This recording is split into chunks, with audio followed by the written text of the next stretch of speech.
Crime alert, जुर्म के खिलाफ आवाज।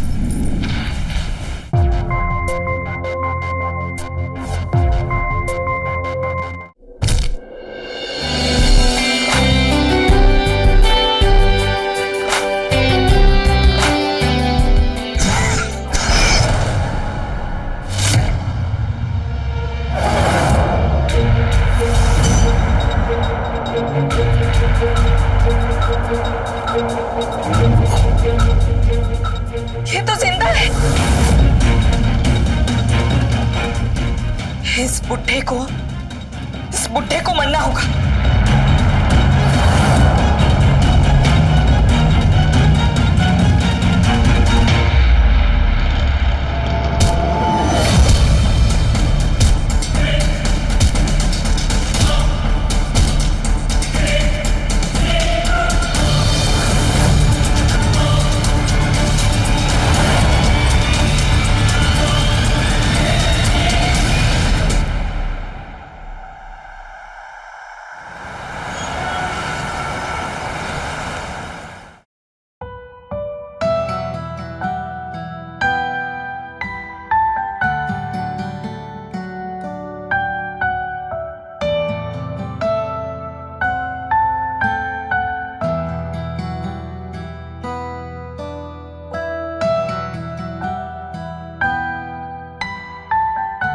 सुना है ना?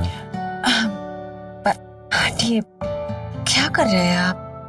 अरे तुम तो ऐसे शर्मा रही हो जैसे मैं कोई पराया आदमी हूँ। मैं हस्बैंड हूँ तुम्हारा।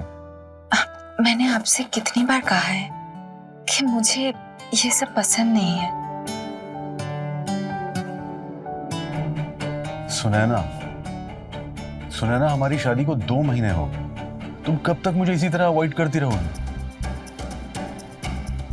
धीरज जी, वो आज मेरा मन नहीं है।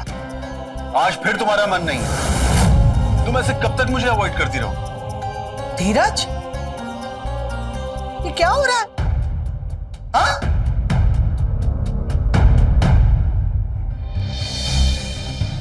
मेरे घर में मेरी बहू से कोई ऊंची आवाज में बात करे, ये मुझे बर्दाश्त नहीं है, समझे? मम्मी जी, मुझे कुछ काम है, मैं आती हूँ। अच्छा बेटा।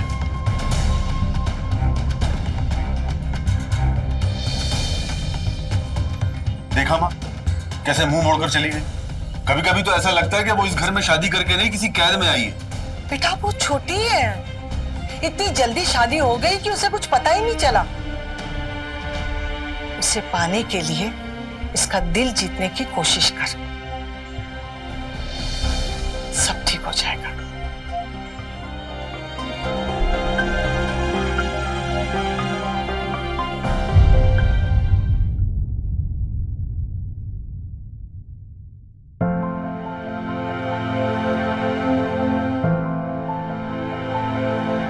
सुनैना, हटी। आई एम सॉरी सुनैना, मुझे पता है मैं दिन में कुछ ज्यादा ही बोल गया। मुझे उस बात का बहुत दुख है। अच्छा देखो मैं तुम्हारे लिए क्या लेकर आया।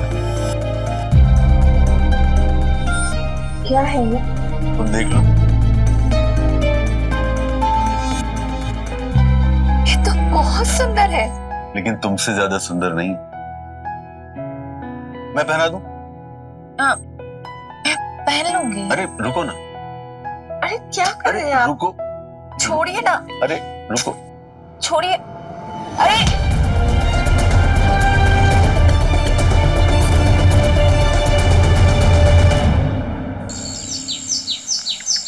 बाबूजी अब आप ही समझाइए सुनैना को।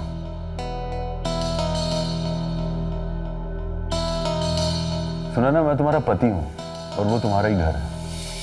तुम जब चाहो आ सकती हो वहां, लेकिन इस बार सोच समझ कर आना।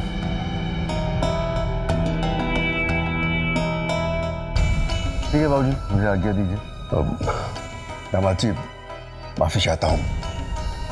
बच्ची है, जज्बातों को ठीक से समझ नहीं पाती है। मैं समझा बुझाकर उसको वापस भेजता हूँ। ठीक है।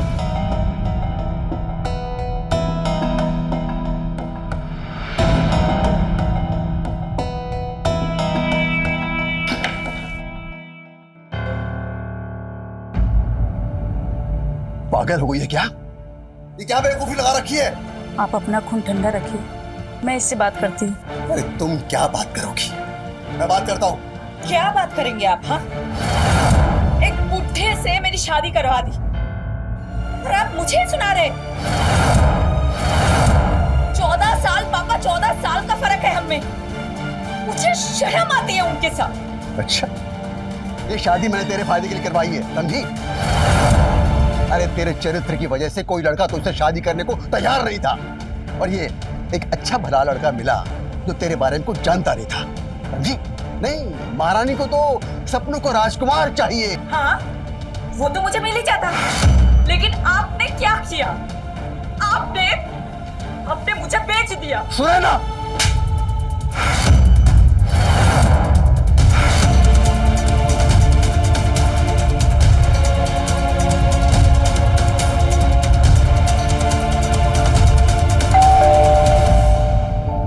आप शांत हो जाइए, दरवाजे पे कोई आया है।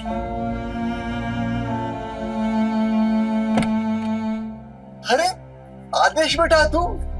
जी अंकल। अच्छा अच्छा, अंदर आ। कैसा है तू?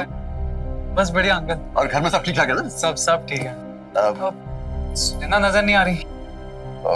सुनैना बेटा, वो तेरी बचपन की दोस्त सुनैना नहीं रही है, बहुत बदल गई है। बदल गई मतलब? कल आप मुझे साफ साफ बताइए ना क्या हुआ। आप मुझे बता सकते हैं, मैं तो आपके परिवार जैसा हूँ। बेटा, उसकी शादी उसकी मर्जी से नहीं हुई है, तब वो वापस घर नहीं जाना चाहती है। मेरी समझ में नहीं आ रहा कि मैं क्या करूं। कल आप मुझे एक मौका तो दीजिए, इतनी छोटी सी बात है, मैं उसको अभी मना के आता हूँ।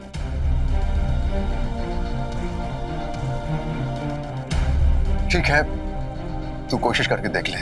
ठीक है, मैं आता हूँ।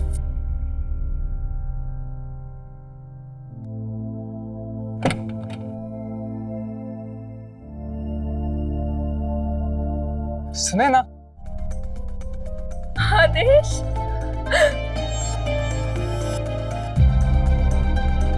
आदेश, तुम्हें कितना समय लगा दिया आने में? हाँ, चलो अच्छा है, मुझे भूली तो नहीं। ऐसे सुना है तुम बहुत बदल गई हो। आज मेरा मूड बहुत ऑफ है, मुझे किसी से बात करने का बिल्कुल मन नहीं है। अरे लेकिन तुम मुझसे तो बात कर ही सकते हो। भूल गई? कितना अच्छा समय बिताया हमने इसी कमरे में। हटो यहाँ से। अरे अब इन सब बातों का कोई फायदा नहीं है, मैं शादीशुदा हूँ। जानता हूँ तुमने मेरे कहने पे ये सब किया है, लेकिन मुझ पे भी तो विश्वास सोच के किया होगा ना। अब मैं जैसा कहता हूँ वैसा कर। ठीक है।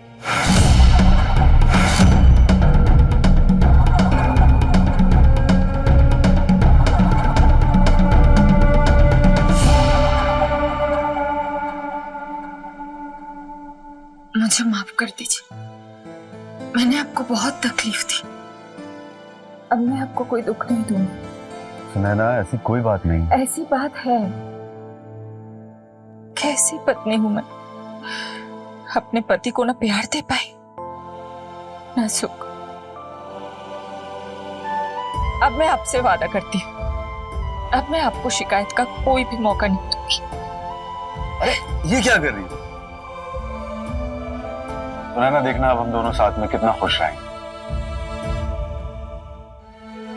अरे आप खड़े खड़े बातें ही करती रहोगी? इनके लिए चाय नाश्ते का इंतजाम कर दो। मैं चाय लेके आती हूँ। ये सब आप लोगों की वजह से हुआ। आप लोगों ने इसे इतने अच्छे से समझाया है कि इसे अपनी भूल का एहसास हो गया। अरे नहीं नहीं बहन जी, हमने कुछ भी नहीं किया है। जो किया है सुनैना के पुराने दोस्त आदेश ने किया है। अच्छा, हाँ, बड़ा ही नेक लड़का है। उसने इसे ऐसे समझाया कि खुद ही दौड़ी चली आई। फिर तो हमें भी मिलना पड़ेगा आदेश से। भाई हम भी तो देखें कि आखिर कौन है वो जिसने हमारी पत्नी का मन बदल दिया।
पल का कब से इंतजार था।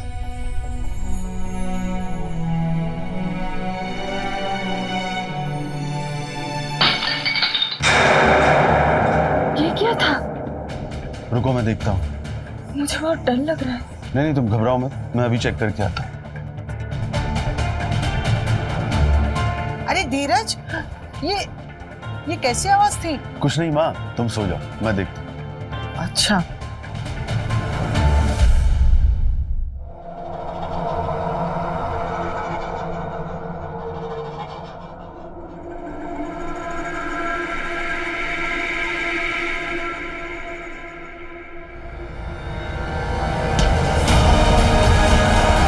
धीरज, धीरज,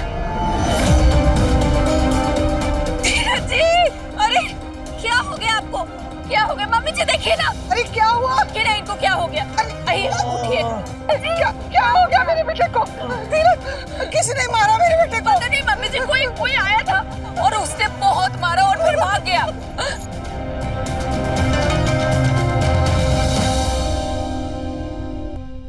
हाँ प्रशांत, देखो जितने भी चेक्स हैं वो घर पे भेज दो। हाँ मैं 1-2 दिन घर पे ही रेस्ट करूंगा, अभी ऑफिस नहीं आऊंगा। हाँ ठीक है, मुझे अपडेट करो। धीरज, हाँ माँ। आखिर क्यों नहीं कर सकते हम पुलिस कंप्लेंट? देखो माँ, हम ऐसा कुछ नहीं कर सकते। देखो जिसने हम पे हमला किया, हो सकता है उसने गलती से किया हो, और अगर हम उसकी कंप्लेन कर देंगे तो वो और भी भड़क जाएगा। और देखो तुम और सुनैना घर में अकेले रहते हो, इसलिए मैं और कोई रिस्क नहीं ले सकता। मैं तो डर ही गई थी, पता नहीं आपकी ये चोट कब तक ठीक होगी। ऐसी कोई परेशानी की बात नहीं है, अब मैं बिल्कुल फिट हूँ। चलो पहले दवाई ले लो। अरे माँ, ये दवा खा के मुझे बहुत नींद आती है। अरे बेटा, दर्द की दवा से नींद आती है। अब बच्चों की तरह जिद मत कर, चल दवाई दे दे।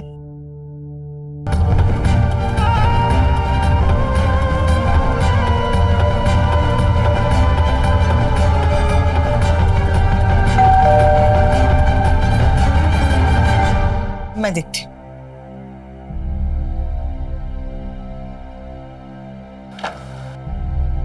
नमस्ते आंटी जी। नमस्ते, आप कौन? मैं सुनैना का दोस्त आदेश। अच्छा अच्छा, आओ बेटा। आदेश, तुम अंदर आओ। ये मेरी माँ है और ये है मेरे पति धीरज। अरे धीरज जी। अरे आदेश। अरे बैठे बैठे। और ये आपकी हालत की किसने? अरे यार तुम बैठो ना, इस दर्द के बारे में बात करके इस दर्द को और ज्यादा मत बढ़ा। वैसे तुमने बहुत अच्छा किया आज घर आ गए, हमारी भी तुमसे मिलने की बहुत तमन्ना थी। बेटा बाजार जाकर सब्जियां लेकर आते हैं, हाँ? तब तक ये लोग बैठकर बातें कर लेंगे। क्या माँ, कैसी बातें करती हो तुम? अरे उसका बचपन का दोस्त है और तुम उसे लेके जा रही हो। अब वो दोनों बातें करेंगे, वो मेरे साथ क्या करेगा अकेला? ये भी ठीक है, चलो मैं अकेली जाकर लेकर आती हूँ। अच्छा बेटा। अच्छा, वो सुनैना के मम्मी पापा ने बताया कि तुमने उसे ऐसा क्या समझाया कि वो सारी नाराजगी भूल के घर वापस आ गई? यार ऐसी कोई तरकीब हो तो हमें भी बता दो। अरे नहीं नहीं धीरज जी, ऐसा कुछ नहीं कहा मैंने सिर्फ उसको इतना कहा कि आप बहुत ही अच्छे और नेक दिल इंसान हैं जिन्होंने हमारी सुनैना को अपनाया। बस यही सुनते हुए आ गई।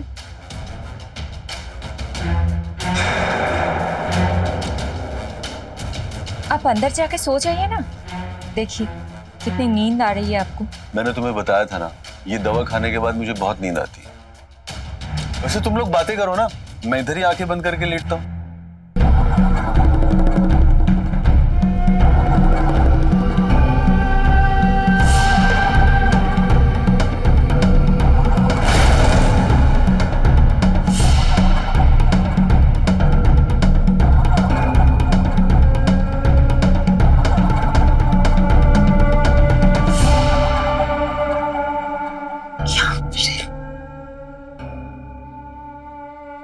पागल हो क्या? वो यहाँ सो रहा है, तुम क्या कर रहे हो? रुको रुको रुको, अरे आओ मेरे साथ, आ जाओ, दरवाजा बंद कर दो। कैसा है मेरा रूम? तुमसे कम खूबसूरत। ये आजा। यहाँ बैठ।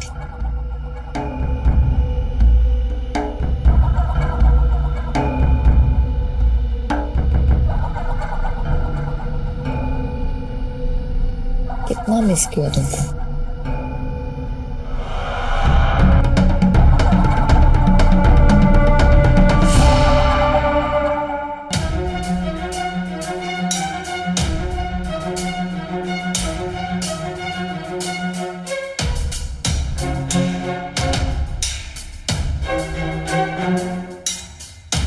ये दोनों कहाँ गए? सुनैना, सुनैना,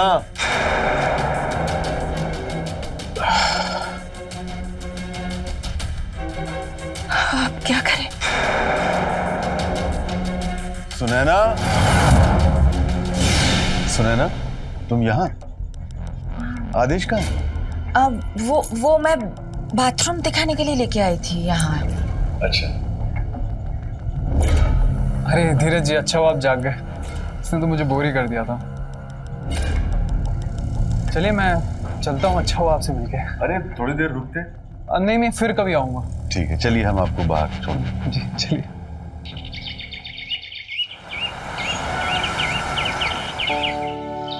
अरे धीरज बेटा, माँ, कैसे फील हो रहा है? अब तो पहले से बहुत अच्छा हूँ। भगवान का लाख लाख शुक्र है कि तुम ठीक हो गए हो। चलो। अरे माँ, कभी कभी उस डॉक्टर का भी धन्यवाद कर दो ना, जिसकी दवा खा के मैं ठीक हुआ। अच्छा बेटा, मंदिर मैं जाऊं, प्रार्थना मैं करूं और डॉक्टर धन्यवाद ले जाए? बिना तुमसे कोई नहीं जीत सकता माँ। धीरज, मुझे कुछ जरूरी बात करनी है। हाँ बोलो ना माँ। वो आदेश लड़का है ना, कुछ ठीक नहीं है। क्या हुआ? अरे वो आजकल रोज आ जाता है और दोनों घंटों बैठकर बातें करते रहते हैं। अरे माँ, ऐसी कोई बात नहीं है, बेकार में शक कर रही है। अब देखो ना, वो हमारी और तुम्हारी तरह उतने मैच्योर तो नहीं, और आजकल के लड़के लड़कियां अच्छे दोस्त भी तो होते हैं। वो बात नहीं है बेटा, जिंदगी में कुछ कमाया है तो तजुर्बा कमाया है मैंने, और मेरा तजुर्बा ये कहता है कि वो लड़का ठीक नहीं है। दोस्ती की भी एक हद होती है।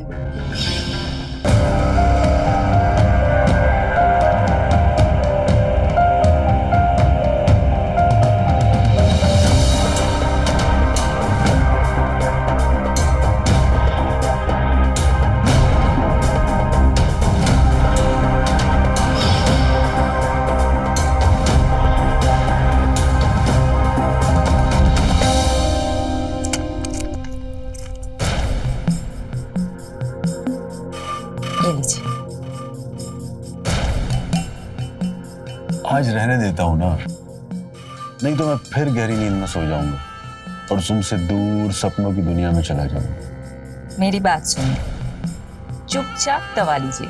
ठीक होना है कि नहीं? हाँ ठीक होना है, लेकिन तुम इतने दिनों के बाद मेरी जिंदगी में वापस आए और आज मैं फिर सो जाऊंगा। आप चिंता क्यों करते हैं? आप एक बार ठीक हो जाइए, फिर हम लोग कहीं दूर, कहीं अच्छी जगह पे घूमने जाएंगे। लेकिन पहले आप दवा लीजिए और आराम कीजिए। हाँ मैं दवा ले लूंगा, तुम जाओ, शायद माँ बुला रही है। ये लीजिए पानी।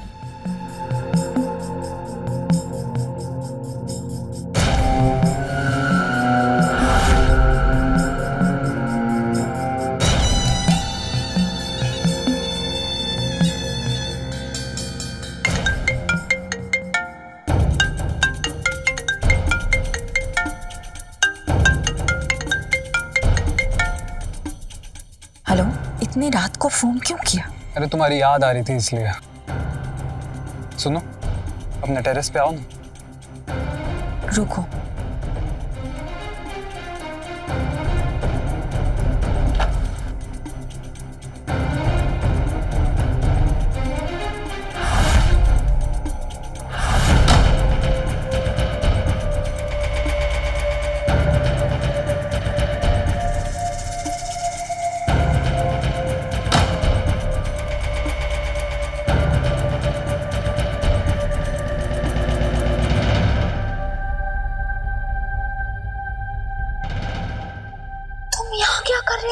हाँ, कोई तुम्हें देख लेता तो? अरे देखने दो ना, अब तुमसे दिल लगाया तो डरना किस बात का। तुम ना बिल्कुल पागल हो, कोई बात नहीं सुनते हो। हाँ मैं हूँ पागल तुम्हारे लिए, अब थोड़ा और पागलपन करने दो।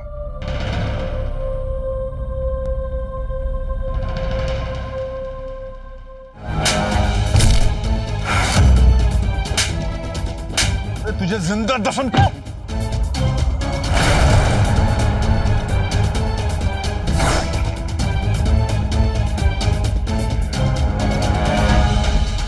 धीरज जी, वो मुझे नहीं पता था कि वो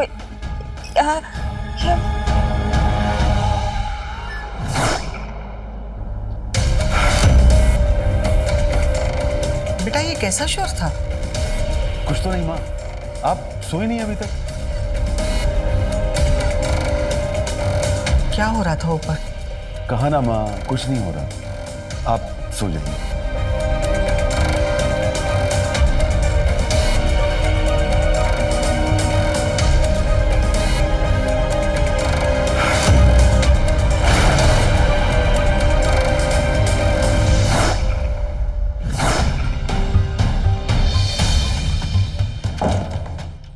What's your problem सुनैना? मैंने तुमसे कहा था ना कि इस बार घर वापस आना तो सोच समझ कर आना।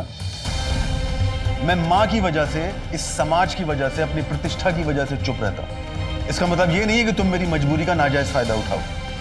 मैं तुमसे फिर कह रहा हूं कि मेरे प्यार को टेकन फॉर ग्रांटेड मत लो।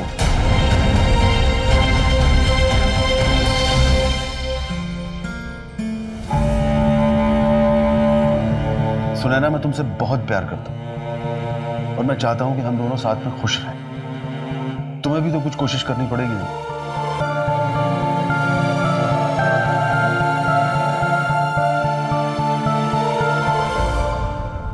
शादी एक ऐसा रिश्ता है जो एक नए रिश्ते को जन्म देता है और उस नए रिश्ते का नाम है पति पत्नी का रिश्ता। एक अच्छा जीवन साथी अगर हमारी जिंदगी को उबार सकता है तो उसे बर्बाद भी कर सकता है, और धीरज के साथ कुछ ऐसा ही हुआ। बड़ी उम्र में शादी करने की वजह से शादी की इतनी जल्दी थी कि ये जानना जरूरी नहीं समझा कि लड़की कैसी है, लड़की के घर वाले कैसे हैं। बस लड़की खूबसूरत थी, इसलिए बिना सोचे समझे शादी कर ली। मैं सुधा चंद्र आज जुर्म के खिलाफ एक ऐसी कहानी आपके सामने लेकर आई हूं जहां एक सीधा साधा और नेक व्यक्तित्व का इंसान अपनी धोखेबाज पत्नी के चुंगल में फंसता जा रहा था। क्या धीरज को अपनी पत्नी की असलियत का पता चल पाएगा? आइए देखते हैं। धीरज,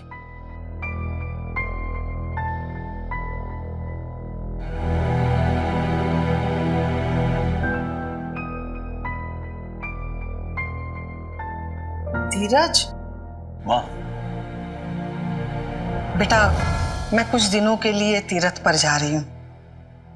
घर के इस अशांत वातावरण मुझसे देखा नहीं जा रहा है। धीरज, क्या हुआ? अरे बताना क्या हुआ, मैं तेरी माँ हूँ। सब ठीक है?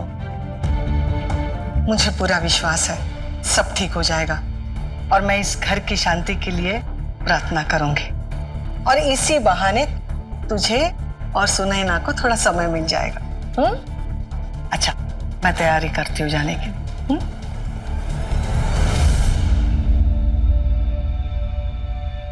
मेरी तो किस्मत ही खराब है, ये बुढ़ा मेरा पीछा कभी नहीं छोड़ेगा। तुमने ठीक नहीं किया मुझ पे हाथ उठा के सुनैना। यहाँ मेरी जिंदगी खराब हो रही है और तुम्हें अपनी पड़ी है। नहीं नहीं सुनैना, हम दोनों की, वो बुड्ढा हम दोनों का दुश्मन है। सुनो ना, एक काम करते हैं, हम दोनों कहीं भाग जाते हैं। नहीं, भागना नहीं, बदला लेना। पर कैसे? एक तरीका है, साले को मार डालते हैं। क्या? कैसी बातें कर रहे हो? तुम पागल हो क्या? अरे तुम चिंता मत करो, मैं सब संभाल लूंगा, किसी को कानों कान खबर नहीं होगी।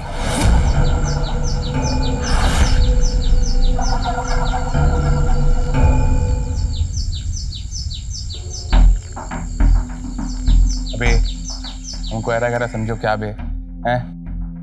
काम कराना कराओ, नहीं तो भाड़ में जाओ। निकल। भैया चलाओ।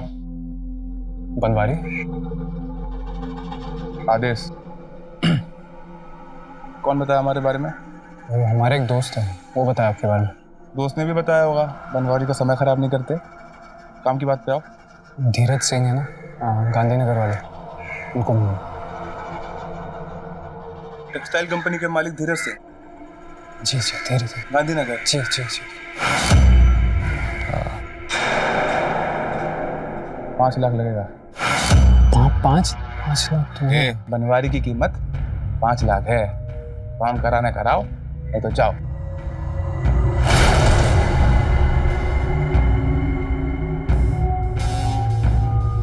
पाँच लाख का इंतजाम कहाँ से करूंगा?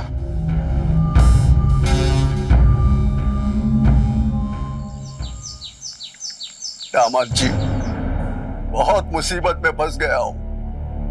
अब तो आप ही मेरी उम्मीद हो, मदद कीजिए। भाऊजी आखिर हुआ क्या है, बताइए तो सही। 10 लाख रुपया चाहिए, वरना वो लोग मेरा जीना हराम कर देंगे। आप चिंता मत करिए, लेकिन मुझे कुछ सोचने का समय दीजिए, मैं कुछ करता हूं। जीते रहो बेटा, जीते रहो। अच्छा, मैं चलता हूं। आइए पापा, मैं आपको छोड़ देती हूँ। हाँ बेटा। देख बेटा, बात तो कर ली है मैंने, अब बाकी सब कुछ तेरे ऊपर है। टेंशन मत। क्या लगता है तुझे, देगा ये पैसे? आप चिंता मत कीजिए, मैं पैसे कैसे ना कैसे करके निकलवा ही लूंगी। एक बात बता, 10 लाख तो तूने मांग लिए, उसमें से 5 लाख मुझे दे देगी, और बाकी के 5 लाख का क्या करेगी? आपकी वजह से मैंने इस बुढ़े से शादी कर ली। अब इस बुढ़े की दौलत पर थोड़ी ऐशी कर लूंगी। है तो तू मेरी बेटी। कोई शक? ध्यान रखना।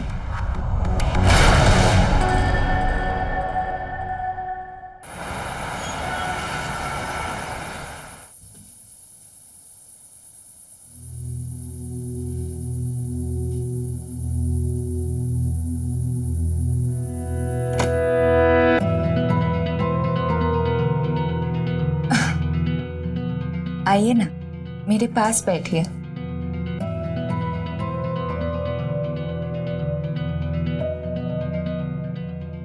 मुझे ऐसा लगता है कि हमें अपने रिश्ते पर काम करना चाहिए, थोड़ा समय एक साथ बिताना चाहिए।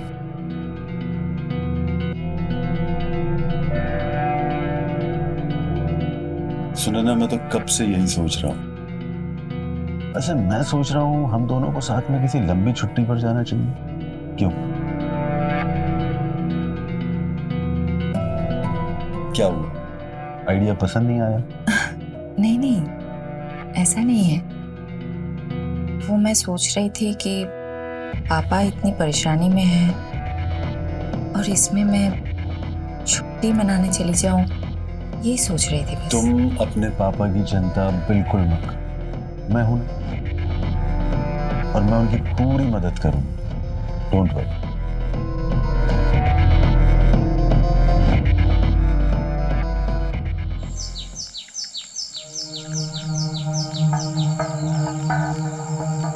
किधर रह गया ये? बहुत टाइम लग रहा है। उसने बोला था मेरे को अब तक आ जाएगा।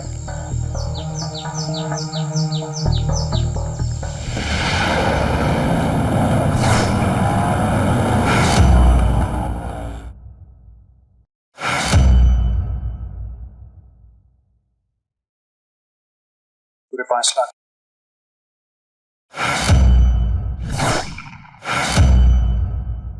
काम हो जाएगा ना?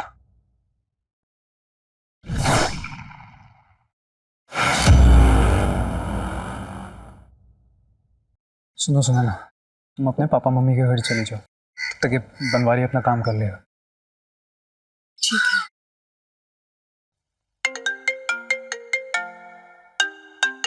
धीरज का फोन।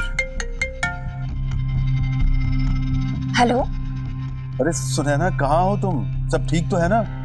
हाँ, वो माँ की तबीयत खराब हो गई। मैं उनके साथ थोड़ा समय बिता के रात तक आ जाऊं। अरे माँ को क्या हुआ?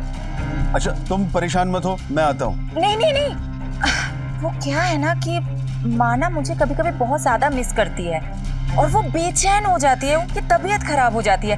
मैं उनके साथ रहूंगी ना तो वो ठीक हो जाएगी। अच्छा ठीक है, तुम माँ का ध्यान रखो और जब माँ ठीक हो जाए तो घर आ जाओ। और हाँ, किसी भी चीज की जरूरत हो तो मुझे फोन करना। हाँ हाँ जरूर। बाय।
कोई है, कपड़े लेने आए हैं।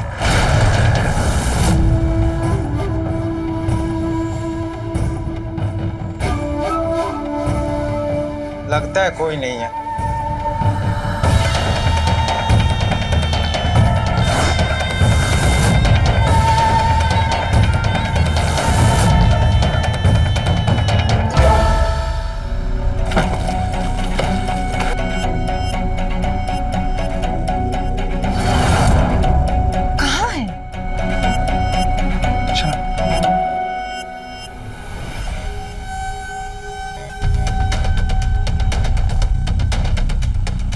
सुनिए ना,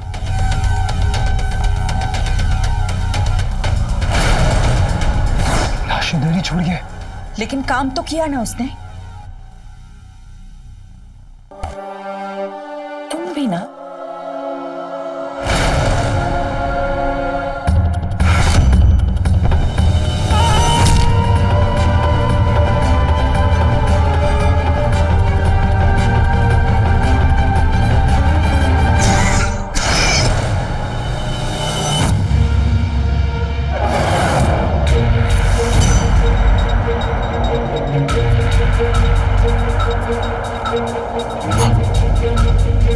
ये तो जिंदा है। इस बुड्ढे को मरना होगा।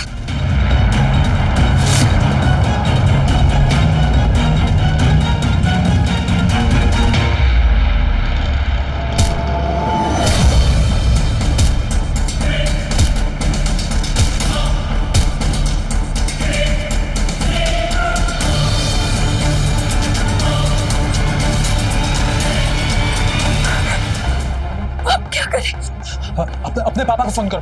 पापा को क्यों कॉल करूं? उन्होंने भी लिए थे ना 5 लाख। करो फोन जल्दी। हेलो पापा, पापा जल्दी आना, प्लीज जल्दी आइए।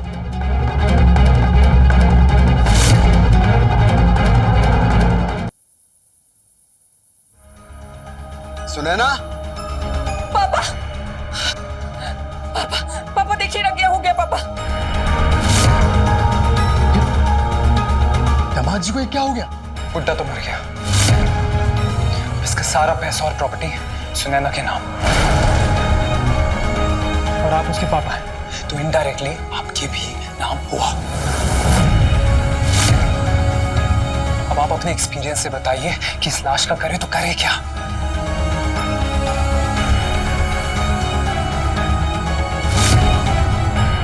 इस लाश को गाड़ने के लिए एक जगह है मेरी नजर में। आदेश, एक हिंसक प्रकृति का शख्स था। सबसे पहले बड़ी चालाकी से वो धीरज के घर के अंदर घुसा और फिर उसी के पत्नी पर अपना हक जताने लगा। लेकिन यहाँ कसूरवार अकेला आदेश नहीं था, बल्कि सुनैना भी थी। एक कसूर धीरज का भी था, क्योंकि बिना सोचे समझे सुनैना जैसी लड़की को उसने अपनी जिंदगी में आने दिया। यही उसका सबसे बड़ा कसूर था, एक ऐसा कसूर जिसने उसकी जिंदगी तबाह कर दी। हमारे समाज में ये आम धारणा है कि उम्र बढ़ने के बाद शादी बड़ी आसानी से नहीं हो सकती, जिसकी वजह से बहुत सारे परिवार दबाव में आ जाते हैं और कैसे भी शादी करवाना उनके लिए एक मकसद बन जाता है। ये बात हम अच्छी तरह से जानते हैं कि जब भी हम जल्दबाजी में कोई काम करते हैं उसका नतीजा हमेशा खराब ही होता है। धीरज की जिंदगी तो खत्म हो गई, लेकिन उसकी बूढ़ी माँ अभी भी जिंदा थी और इस बात से अनजान थी। जो कुछ भी धीरज के साथ हुआ था, क्या उसकी माँ उसके बारे में जान पाएगी या फिर उसका भी वही अंजाम होगा जो धीरज का हुआ था? चलिए देखते हैं।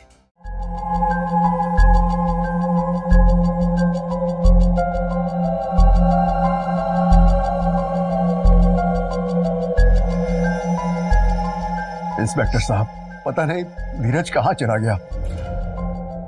हम सब परेशान हैं, प्लीज कुछ कीजिए। उस दिन माँ की तबीयत खराब हुई थी। मैंने उनको बताया था कि मैं रात तक वापस आ जाऊंगी। मैं जब वापस गई तो वो घर पे नहीं थे, उनका फोन भी नहीं लग रहा था। हम तो घूमने भी जाने वाले थे और ये सब कुछ हो गया। इंस्पेक्टर साहब, मेरे बेटे को अगवा कर लिया है। समय पहले रात में किसी ने उसे बुरी तरह मारा। जरूर कोई ऐसी बात थी जो मुझे नहीं बता रहा था। देखिए, आप लोग फिक्र मत कीजिए, सब्र रखिए। हम लोग धीरज को ढूंढ रहे हैं, जैसे कुछ पता चलेगा आपको बता देंगे। चलते हैं।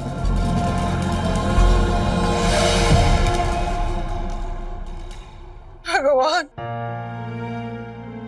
तूने आज तक हमें सब कुछ दे दिया, समृद्धि। बस मुझे मेरे बेटे से मिलवा दो। वो जहां भी हो ठीक हो।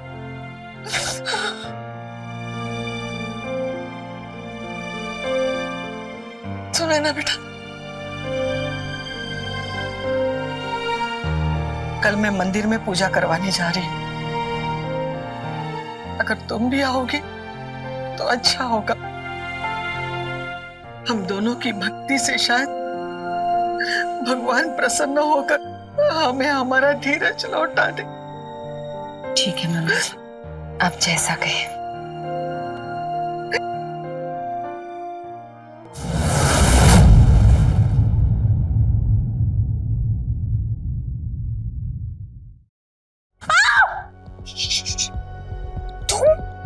तुम यहाँ क्या कर रहे हो? अंदर कैसे आए तुम? क्या फर्क पड़ता है कैसे आया? आ गया ना बस। फर्क पड़ता है। तुम जो भी कुछ कर रहे हो ना, सोच समझ कर करना चाहिए। प्रिया जाग गई तो क्या करूंगी मैं? अरे यार, तुम्हारे लिए इससे बड़े बड़े रिस्क लिए मैंने। क्या चीज है? वैसे भी अब तुम्हारे बगैर नहीं रह जाता तो क्या करूं? देखा, मैंने बोला था। चलो चलो चलो, छुप जाओ, छुप जाओ।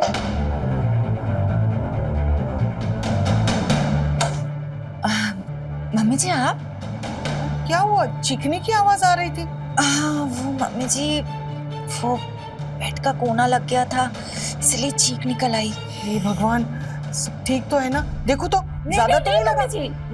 हल्का सा लगा है, वो मैं कुछ लगा लूंगी, आप टेंशन मत लीजिए। देखो तो। आप सो जाइए, कल पूजा के लिए भी जाना है ना। आप जाइए ना, आप सो जाइए। ठीक है, तुम अपना ख्याल रखना। अच्छा, कल सुबह ना मैं तुम्हें उठाने आ जाऊंगी। नहीं मम्मी जी, मैं उठ जाऊंगी। आप टेंशन क्यों ले रही है?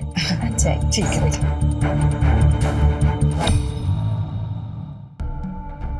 ये बुढ़िया, ये मुझे पागल कर देगी। पूरा दिन मेरा दिमाग खाती रहती है। अभी तक मुझे अपनी बहू मान रही है। तो खत्म कर देते। क्या? दो खून? बेबी, तुम्हारे लिए 7 खून माफ है।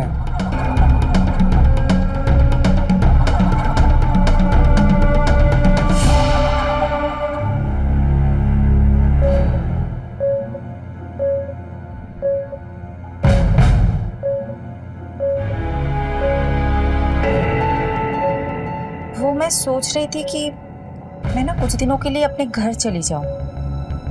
वो क्या है ना, इस घर में उनके बिना मन नहीं लगता है। ठीक है बेटा, जैसा तुम चाहो।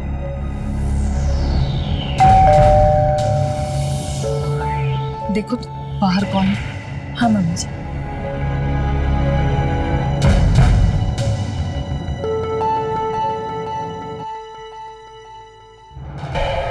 आदिश तुम? हे, ऐसे क्या देख रही हो? तुम्ही ने तो मैसेज करके बुलाया मुझे। मैंने तो कोई मैसेज नहीं किया। तो फिर? मैंने इसे मैसेज करके यहाँ बुलाया।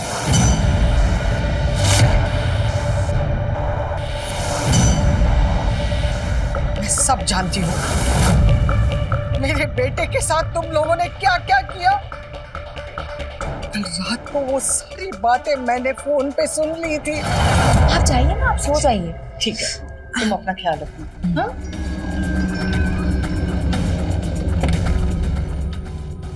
ये बुढ़िया, ये मुझे पागल कर देगी। अभी तक मुझे अपनी बहू मान रही है। तो खत्म कर देते हैं, जैसे बनवारी को बोल के इसके बेटे को मारवाया।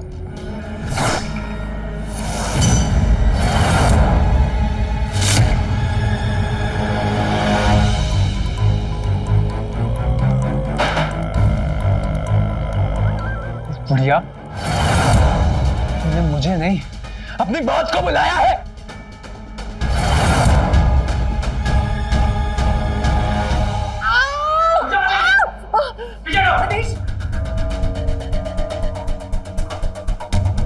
दोनों को पहचानते हो? कौन?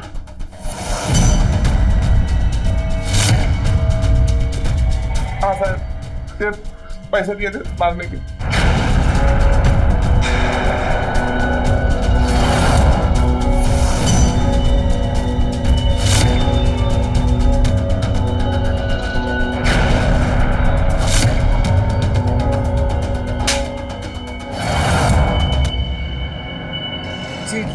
कमियों के बावजूद मेरे बेटे ने तुम्हें अपने दिल में रखा। उसके प्यार का ये सिला दिया तुमने। भगवान से यही प्रार्थना करती हूँ कि तुम दोनों को कड़ी से कड़ी सजा मिले और पूरी जिंदगी जेल में सड़ो, समझे? इंस्पेक्टर साहब, ले जाओ इन दोनों को। ले चलो दोनों को।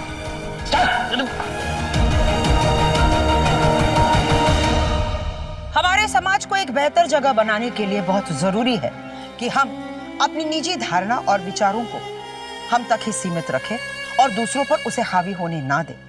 आज भी हमारे समाज में बहुत सारे लोग हैं जो हमारे समाज के बनाए गए मापदंड पर खरे नहीं उतर पाते हैं, जिसकी वजह से उन्हें बहुत संघर्ष करना पड़ता है अपनी जगह बनाने के लिए। धीरज के साथ भी कुछ ऐसा ही हुआ। आदेश धीरज का कातिल है और कत्ल की वजह सुनैना के प्रति उसका एक अंधा प्रेम भाव। कहीं न कहीं इसके लिए हम भी जिम्मेदार हैं, क्योंकि धीरज जैसे लोगों पर हम हर बार मानसिक दबाव बनाकर रखते हैं कि अभी तक तुम्हारी शादी नहीं हुई, आगे चलकर क्या करोगे। यह हमारी जिम्मेदारी है कि हम अपने विचारों से दूसरों को ठेस ना पहुंचाए, बल्कि उन्हें अच्छा महसूस करवाए। आज के लिए सिर्फ इतना ही।